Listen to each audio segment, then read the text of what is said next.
On va parler de 4 personnes qui auraient pu découper notre cher Doflamingo à Dressrosa. Et oui, pour moi ils étaient 4. En métal, ça doit être bien lourd.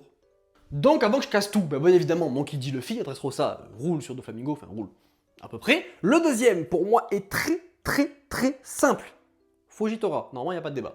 Normalement il n'y a aucun débat. Fujitora tabasse Doflamingo, mais en mode tabasse, sans aucune discussion. Le troisième, il va y avoir débat, je sais, chez certains. C'est Sabo, l'empereur des flammes, entraîné depuis petit dans l'armée révolutionnaire. Ne venez pas me dire que l'empereur des flammes, arrivé à Dressrosa, a progressé entre Dressrosa et Wano, et maintenant qu'il a un niveau de Zaza. Non, qu'il résiste à Imu, gros, c'est... Non.